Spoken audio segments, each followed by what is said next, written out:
Leviticus chapter 27.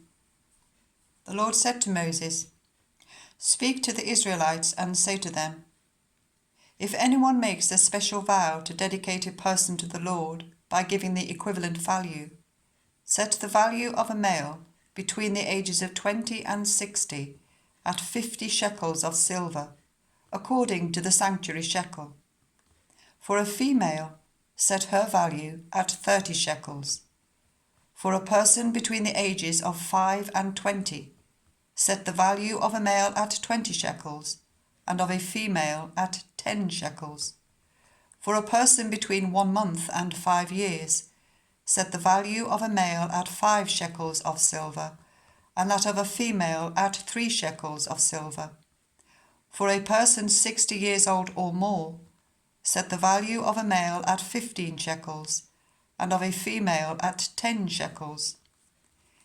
If anyone making the vow is too poor to pay the specified amount, the person being dedicated is to be presented to the priest, who will set the value according to what the one making the vow can afford. If what anyone vowed is an animal that is acceptable as an offering to the Lord, such an animal given to the Lord becomes holy. They must not exchange it or substitute a good one for a bad one, or a bad one for a good one. If they should substitute one animal for another, both it and the substitute become holy. If what they vowed is a ceremonially unclean animal, one that is not acceptable as an offering to the Lord, the animal must be presented to the priest, who will judge its quality as good or bad. Whatever value the priest then sets, that is what it will be. If the owner wishes to redeem the animal, a fifth must be added to its value. If anyone dedicates their house as something holy to the Lord, the priest will judge its quality as good or bad. Whatever value the priest then sets, so it will remain. If the one who dedicates their house wishes to redeem it, they must add a fifth to its value, and the house will again become theirs. If anyone dedicates to the Lord part of their family land, its value is to be set according to the amount of seed required for it, 50 shekels of silver to a homer of barley seed. If they dedicate a field during the year of Jubilee, the value that has been set remains. But if they dedicate a field after the Jubilee, the priest will determine the value according to the number of years that remain until the next year of Jubilee, and its set value will be reduced. If the one who dedicates the field wishes to redeem it, they must add a fifth to its value, and the field will again become theirs. If, however, they do not redeem the field, or if they have sold it to someone else, it can never be redeemed. When the field is released in the Jubilee, it will become holy, like a field devoted to the Lord. It will become priestly property.